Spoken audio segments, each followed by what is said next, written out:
Good morning friend, कैसे हो आप सब। आई होप आप भी अपने गार्डन में मस्त और व्यस्त होंगे। आज मैं अपने गार्डन वर्क फिर से लेके बैठी हूँ। जो मैं कल इतने सारे पॉट लेकर आई हूँ और जो इतनी सारी सीडलिंग लाई थी, तो आज मैं उनकी रिपोर्टिंग भी करूँगी। तो सबसे पहले जो पुरानी मिट्टी है, जो पुराने इस तरह से पौधे हैं, इनको किसी और में शिफ्ट करूँगी और इनकी मिट्टी को इस तरह से बनाऊँगी। ये देख सकते हैं कितने अच्छे सॉफ्ट मिट्टी हैं बिल्कुल। तो इनको मैं जो इनमें कंपोस्ट वगैरह था, इनको अच्छे से छान ली हूँ मैं, और इस तरह से इनमें रेत मिट्टी सारे मिक्स करके मैं रखी हूँ। तो मैं किस तरह से कंटेनर को भरती हूँ मैं आपके साथ शेयर करूँगी। तो लास्ट तक ज़रूर देखिएगा, तभी आपको पता चलेगा कि मैं अपने छोटे वाले कंटेनर को किस तरह से भरती हूँ और इस तरह से बड़े कंटेनर में क्या क्या रखती हूँ और कौन से पौधे लगाऊंगी वो भी मैं शेयर करूँगी। तो इस तरह से मैंने इसमें थोड़ी सी दो मुट्ठी से ज़्यादा ही हो गई ये नीम खली, और ये मैंने इनमें मिक्स कर दी हूँ मैं।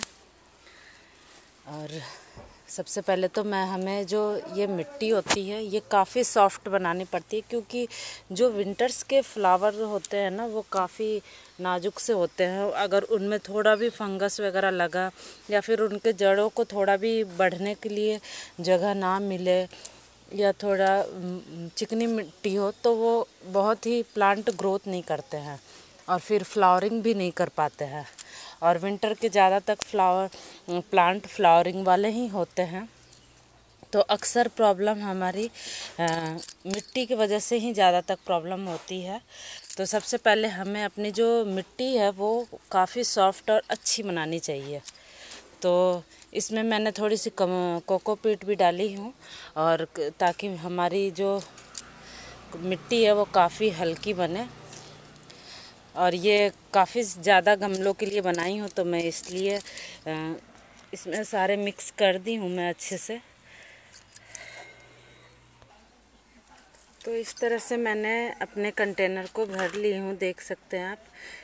कुछ में मेरे पास इस तरह से नारियल के जो छिलके होते हैं, वो पूजा में जो चढ़ते हैं, उन्हीं के जो छिलके होते हैं, उस तरह से मैं कुछ में इस तरह रख देती हूँ।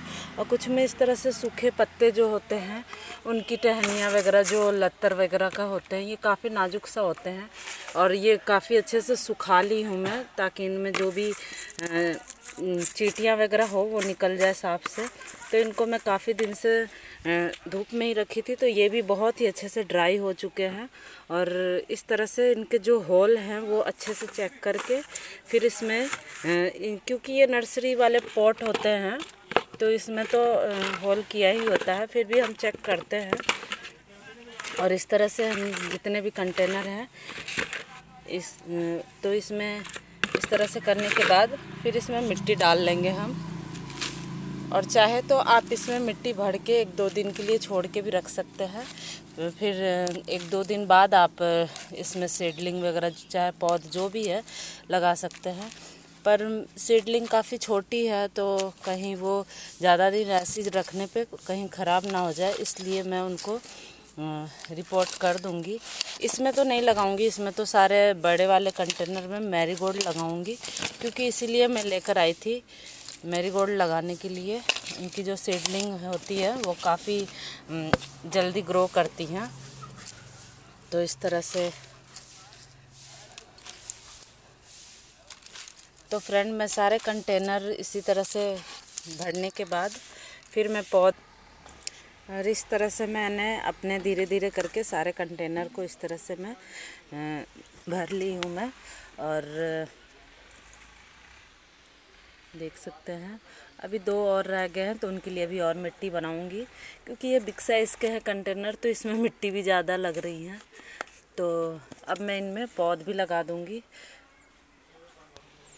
तो देख सकते हैं ये जो मैरीगोल्ड के जो पौध लाई हूँ मैं, इसमें ही लगाने के लिए लाई हूँ, क्योंकि मैरीगोल्ड के पौध थोड़े से काफ़ी बड़े कंटेनर में लगाएंगे तो वो अच्छा ग्रोथ करता है। छोटे छोटे कंटेनर में बस सिंपल इस तरह से मैंने इनको रिपोर्ट कर देनी है।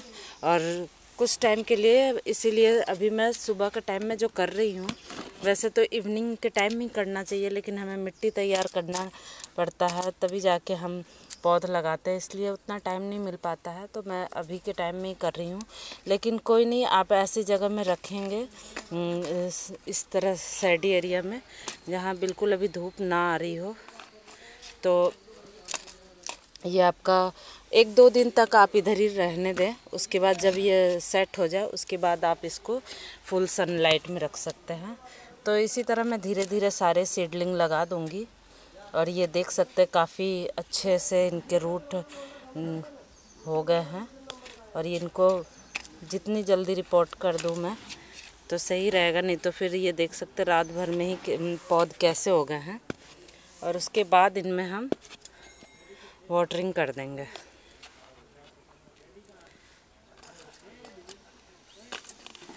तो फ्रेंड, अगर आप भी इसी तरह मैरीगोल्ड लगाते हैं, काफ़ी फ्रेंड तो सीड से भी लगा सकते हैं। जो सीड भी अभी बहुत ही अच्छे से ग्रोथ हो जाता है, पर सीड में हमें कभी भी पता नहीं चलता कौन सा बिग साइज़ वाले है, कभी सिंगल पैटर्न के भी निकल जाते हैं।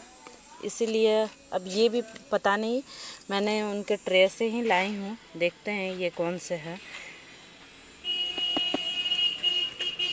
और हेलो, तो ये देखिए हमने जो छोटे छोटे से सीडलिंग जो लाई थी मैं कल, तो वो तो मैं कल ही लगा दी थी। ये कुछ पत्तों में रैप करके रखे हुए थे। बाकी इस तरह से जो बास्केट में लगे हैं इनको मैं अभी लगाऊंगी। तो सबसे पहले मैं ये क्रिसैंथेमम की लगाऊंगी, देखिए।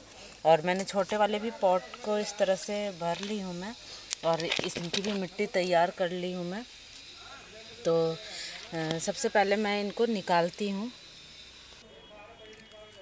और ये बहुत ही इजी तरीके से इस तरह से बास्केट से निकल जा रहे हैं। ये देखिए, ये जो बास्केट में लगे हुए थे, और ये भी काफ़ी अच्छे से सीडलिंग तैयार करने के लिए बास्केट बहुत ही अच्छे से यूज़ किया हुआ। और देख सकते हैं ये भी मेरा कितना अच्छे से निकला हुआ, रूट भी बहुत अच्छे से है।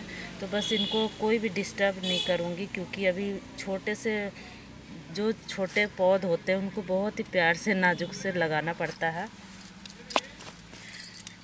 इस तरह से कैमरा पकड़ के काम करना बहुत ही मुश्किल हो जाता है, लेकिन कोई नहीं, हमें तो करना ही है।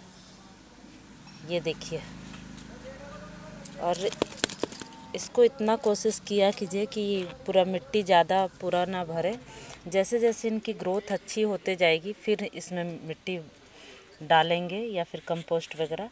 अभी तो जो हम तैयार करेंगे ये बिल्कुल और ये पौध हिलनी नहीं चाहिए, इतना इनको इसमें मिट्टी लगा देंगे। तो इस तरह से मैंने ये लगाई हूँ, और यहाँ पे क्रिसैंथेमम की लगा दी हूँ। उसी तरह मैं सारा निकाल के लगाऊंगी।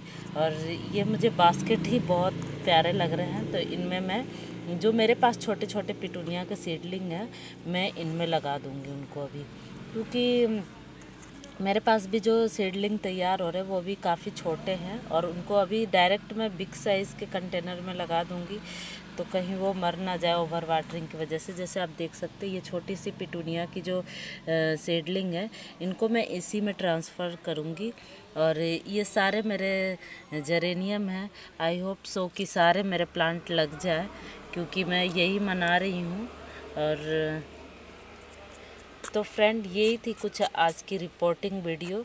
अगर आई होप आपको भी इंटरेस्टिंग लगी होगी, अच्छी लगी होगी, तो लाइक शेयर सब्सक्राइब ज़रूर कीजिएगा। और यहाँ पे मैंने कुछ मैरीगोल्ड्स के कटिंग भी लगा दी हूँ, ताकि जब भी मेरा ये कटिंग तैयार हो जाए तो वो फ्लावरिंग अगर बंद करना शुरू कर दे तो फिर मेरा ये कटिंग वाले पौधे तैयार हो जाए। इसी तरह से मैं अपनी गार्डनिंग की रिसाइकलिंग करती रहती हूँ। तो फ्रेंड, आपको मेरी ये वीडियो अच्छी लगी तो लाइक शेयर सब्सक्राइब करना मत भूलिएगा। फिर मिलूँगी नई वीडियो में नए टॉपिक के साथ।